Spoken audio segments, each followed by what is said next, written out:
Olá pessoal, eu sou Ricardo Viana, esse é o nosso curso de Gerência de Redes e essa é a nossa segunda aula. Nesta aula detalharemos os problemas mais comuns nas redes de computadores.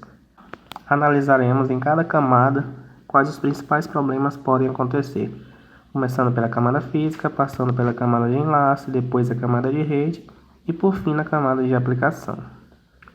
Problemas de rede podem aparecer e exigir consertos diretamente, como por exemplo um cabo com conector frouxo ou uma configuração errada de algum roteador.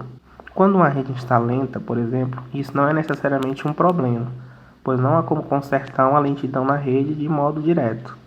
Uma rede lenta, na verdade, pode ser considerada apenas um sintoma de que há algum problema.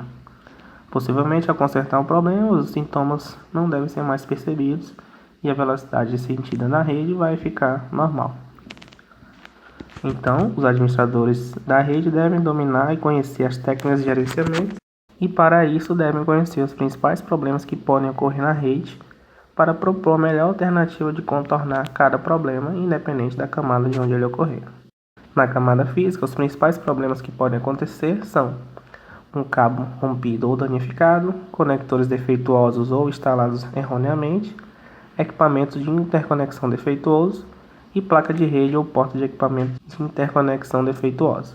Quando o cabo está rompido ou danificado, isso vai impossibilitar a comunicação entre os dispositivos que estavam ligados por ele, porque se não há a ligação direta entre os dois, não há comunicação. Também os cabos de rede danificados dificultam a comunicação entre equipamentos unidos por eles. Se não houver outra rota de comunicação entre esses equipamentos, simplesmente não vai ser possível enviar informação entre eles. Os principais tipos de cabo que interconectam redes hoje são os cabos de pares trançados ou as fibras óticas, como pode ser visto na figura. Para os cabos de pares trançados, podem ter sua capacidade de transmissão prejudicada devido a torções, curvas muito acentuadas e nós apertados, pois estas formas de disposição alteram sua geometria. Essas alterações na geometria do cabo podem causar prejuízos permanentes. No caso da fibra ótica, são muito mais sensíveis. Se você flexionar uma fibra ótica, é capaz de ela quebrar completamente. Então, curvas fechadas ou impactos fortes podem quebrar a fibra. O processo de tração ou torção excessiva da fibra durante a instalação também pode causar o seu rompimento. Então, mesmo durante a instalação de uma fibra ótica, deve-se tomar cuidado para evitar esses problemas. Comparando cabos de pares trançados com fibras óticas, como os fios de fibra são muito finos, é possível incluir um grande volume deles em um cabo de tamanho modesto.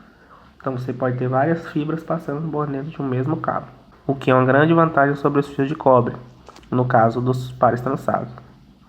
Como a capacidade de transmissão de cada fio de fibra é bem maior que a de cada fio de cobre, e eles precisam de um volume muito menor de circuitos de apoio, como repetidores, usar fibra em links de longa distância acaba saindo mais barato. Outra vantagem é que os cabos de fibra são imunes a interferências eletromagnéticas, já que transmitem luz e não sinais elétricos. E isso permite que sejam usados mesmo em ambientes onde o uso de fios de cobre é problemático. Aqui temos exemplo de um questionamento sobre fibras óticas. Por exemplo, a Flag Telecom Group enviará na próxima semana um navio próximo a Alexandria, no Egito, onde a âncora de um navio rompeu um cabo de rede submarino na sexta-feira, 1º de fevereiro de 2008. O rompimento deste cabo e de outro do consórcio da empresa gerou quedas de conexão e problemas nas telecomunicações de algumas áreas do Oriente Médio e da Índia na quarta-feira, 30 de janeiro de 2008. Quais são as consequências disso? Você tem uma fibra rompida num cabo submarino que interconecta países diferentes. Então você pode deixar toda uma área, todo um país, às vezes um continente isolado, sem conseguir se conectar com o restante do mundo. Outro problema que pode ocorrer são os conectores defeituosos ou instalados erroneamente. O conector é a peça responsável da ligação entre o cabo de rede e o equipamento de interconexão ou hospedeiro. Então, na ponta do cabo de rede, para ligar o equipamento, você tem que ter um conector para fazer essa ligação. E aí onde a gente pode verificar que é possível que conectores mal instalados ou defeituosos possam ser a causa de problemas na rede, que em primeira análise podem ter aparência de mais complexos. Problemas em conectores do tipo RJ45, utilizados em cabos de pares trançados, são os mais comuns. As causas são diversas, mas as mais encontradas são a crimpagem, nome que é dado ao processo de colocar o conector no cabo, pode ter sido mal feito, os quais podem existir pares separados. Para testar e verificar se o cabo está corretamente crimpado, existe um dispositivo chamado testador, onde você liga numa ponta do cabo e na outra ponta e vê se todos os sinais de todos os fios do cabo par trançado estão saindo de um lado e chegando do outro. Mais um problema que pode acontecer na câmara física são equipamentos de interconexão defeituosos. Equipamentos de interconexão, como os roteadores, como switches, pontes, podem deixar de realizar sua tarefa e não mais ser capazes de interconectar dispositivos entre as redes. É possível que equipamentos que costumam funcionar normalmente, de repente passem a apresentar um problema, um comportamento atípico. Muitas vezes, equipamentos que aparentam estar com defeito, após uma reinicialização, desligar e ligar novamente, podem voltar a restabelecer sua operação normal. Então, uma das tentativas que se pode fazer para corrigir um problema desse tipo é simplesmente reiniciar o equipamento, pois essas instabilidades podem ser causadas, por exemplo, por oscilação de energia, erros de programação do sistema operacional do equipamento, que não foram tratados pelo fabricante. Aí quando você reinicia, você retorna a um estágio válido, um estágio estável, onde o equipamento funcionaria corretamente. Uma avaliação inicial desses equipamentos pode ser feita através dos LEDs indicativos do equipamento. O manual do equipamento pode informar que o LED status sempre deve estar aceso na cor verde, por exemplo. E aí, se ele não estiver aceso, você já tem um indicativo de que há um problema. Por exemplo, também, se ele estiver piscando e apresentar cor laranja, é sinal de que muitos quadros pacotes estão sendo descartados devido a erros. Ou se ficar vermelho, é sinal de que existe um problema grave no equipamento. Então, os próprios fabricantes colocam indicativos dos problemas que podem acontecer no equipamento para que o administrador possa identificá-los. Um exemplo é de um roteador comum da D-Link. A gente tem na frente dele várias luzes indicativas de status. Uma indica a força, Power LED, uma luz constante que indica uma conexão correta, uma luz de status que fica piscando indicando que ele está pronto, uma luz de rede local que deve estar constante para indicar que a conexão com o computador habilitado à internet está ok. Ele vai piscar durante a transmissão de dados, indicando que os dados estão fluindo pelo roteador. Também temos uma LED da WAN, que é constante e indica a conexão com a porta WAN. Esse LED pisca durante a transmissão dos dados também. E outra WAN LED que também é constante e indica que a rede sem fio está pronta. Então ela também irá piscar quando houver transmissão de dados via rede sem fio. O funcionamento normal desse equipamento é que todas as luzes estejam verdes e as que vão piscar durante a transmissão de dados estejam piscando. Se isso não acontecer, você observando as luzes já dá para verificar que há algum problema com aquele equipamento. Por fim, o último problema da camada física é a placa de rede ou porta de equipamento de interconexão defeituoso. Uma placa de rede que não está funcionando apropriadamente pode ser a causa da falta de conectividade ou de rede lenta.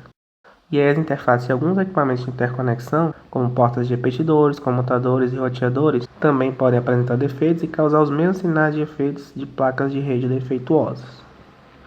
Então, se a placa de rede está defeituosa ou se a porta de rede de um repetidor, de um switch, de um roteador está defeituosa, provavelmente não vai conseguir haver a transmissão de dados por aquela porta. Passando agora para a camada de enlace, nós temos 3 problemas que podem acontecer.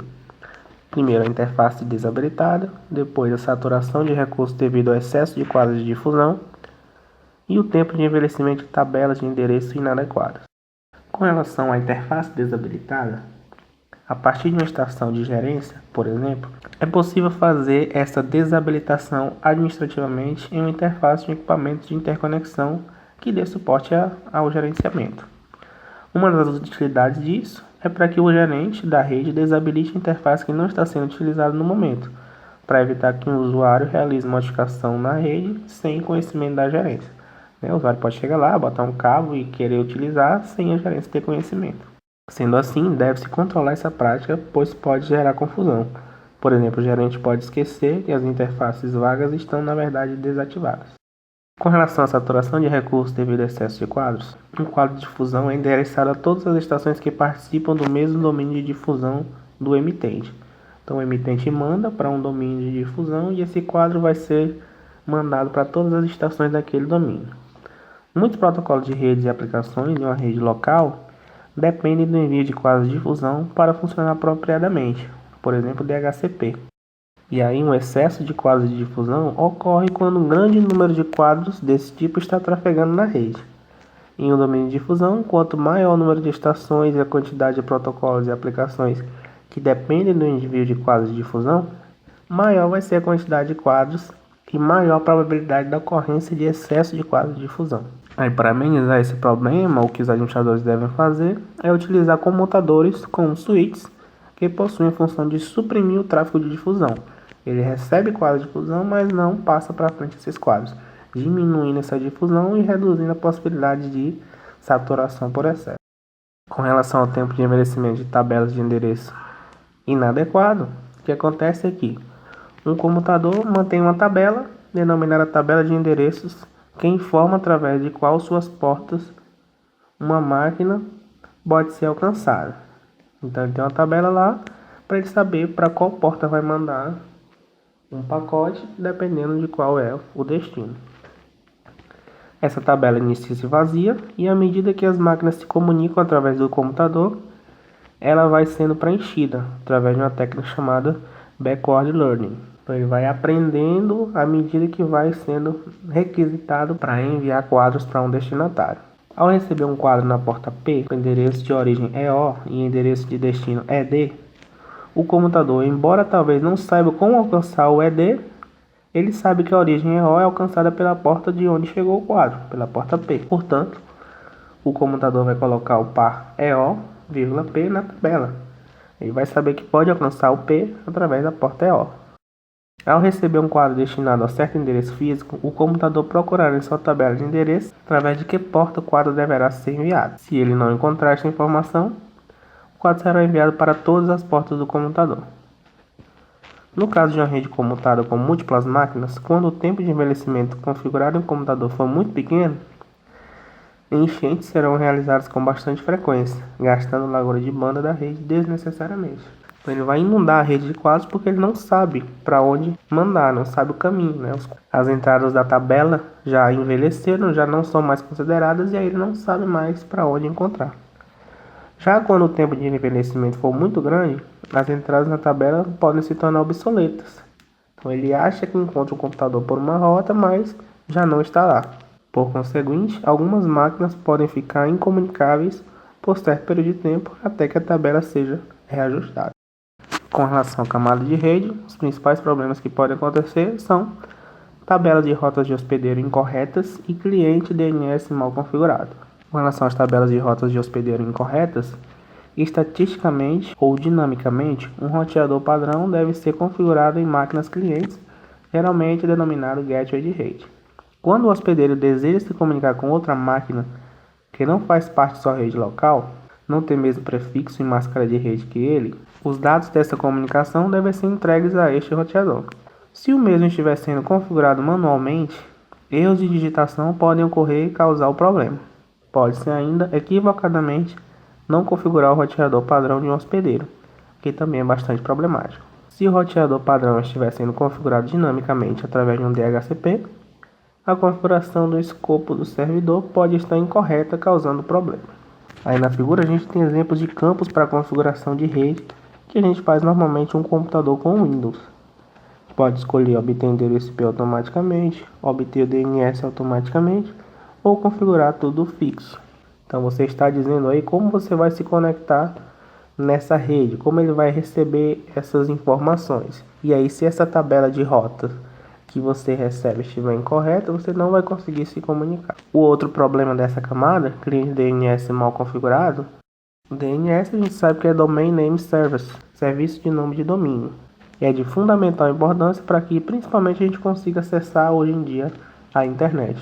Quando a gente digita um endereço no navegador, no browser, na internet, é o servidor de DNS que se encarrega de traduzir aquele nome digitado para um IP, um endereço IP. Existem outros serviços além disso, onde também o trabalho do DNS é fundamental. Por exemplo, o envio de mensagens eletrônicas, o e-mail e a transferência de arquivos via FTP. Como grande parte do serviço de rede é acessado através de nomes de máquinas, o usuário da máquina com configuração de DNS incorreta não conseguirá acessar vários serviços de rede. Então, se você está com o DNS mal configurado e você tenta acessar um site na internet mesmo, por exemplo, você não vai conseguir acessar aquilo simplesmente porque seu DNS não vai traduzir corretamente para o IP daquela máquina. Por fim, com relação aos problemas da camada de aplicação, temos aí principalmente dois: o tempo de vida de uma zona DNS não estar configurado e filtro de IP barrando o tráfego DNS. No caso do primeiro problema, o tempo de vida de uma zona de DNS não está configurado, se houver resposta positiva na resolução de nomes, por exemplo, quando você digita o endereço ns.cnpq.com, informa para o ns.uf.com o endereço IP de www.cnpq.com, informa também por quanto tempo essa informação pode ser utilizada com segurança pelo servidor ns.uf.br. A este tempo que ele pode usar como segurança se dá o nome de tempo de vida, TTL de Time to Live. O servidor ns.uf.br armazena essa resolução positiva, está ok, pode ser usado em uma caixa, durante o tempo correspondente ao TTL fornecido. Durante esse tempo, o servidor utilizará a informação que está em sua caixa, ele não vai direto lá no outro servidor novamente. Aí, quando o servidor de nomes internos estiver sem a configuração do TTL padrão, os usuários podem reclamar que não conseguem acessar os serviços locais, mas conseguem acessar a internet. Já ao contrário, quando o servidor de nomes externos está com esse problema, usuários externos da organização podem reclamar que os serviços oferecidos pela sua organização não estão funcionando. Por exemplo, não conseguirá acessar a página cnpq.com. Então deve ser ajustado esse servidor de nomes, tanto interno quanto externo. Deve ser configurado esse time to live. Por fim, filtro de IP barrando o tráfego DNS. Um filtro de IP pode estar configurado e barrando o tráfego entre, por exemplo, seu servidor DNS e os clientes DNS. Mesmo que tudo esteja configurado corretamente, pode ter um filtro aí barrando essa comunicação. Também entre servidores primários e servidores secundários, entre servidores DNS internos da sua organização e servidores DNS que não pertencem à sua organização. O primeiro caso é bastante raro, pois não é comum que exista um filtro IP entre os clientes DNS e o servidor desses clientes. Se existir e não estiver permitindo a passagem do tráfego DNS, o resultado drástico: os clientes não conseguirão se comunicar com o servidor e nenhum nome será resolvido. No caso entre o servidor primário e secundário, o servidor DNS traduz nomes para endereços IPs e endereços IPs para nomes respectivos, permitindo a localização de hosts em um domínio determinado. Esse serviço geralmente se encontra localizado e ativo no servidor DNS primário. O servidor DNS secundário é uma espécie de cópia do servidor DNS primário. No entanto, é necessário configurar o servidor primário para que ele divulgue o secundário e permita que ele leia sua base de dados. A estrutura hierárquica equivale a uma árvore invertida, ou seja, existe um servidor principal que aponta para um secundário, que aponta para um terceiro e assim sucessivamente. O servidor de DNS que está no topo da internet é o servidor raiz, e aí todos os outros estão conectados nele, como, por exemplo, essa figura. Se um filtro IP barra a comunicação entre servidores primários e secundários, os secundários não conseguirão se comunicar com o primário e após algum tempo deixarão de ter autoridade para resolver nomes do domínio que não possam ser atualizados até que a comunicação seja novamente possível. Então, quem está usando, os clientes que estão usando aquele servidor secundário, só terão resolvidos os nomes dos quais ele tem autoridade para resolver. Depois de extrapolado o tempo de vida, os nomes que o servidor primário é capaz de resolver não vão ser mais resolvidos. E aí, os clientes não vão ter acesso a esses endereços.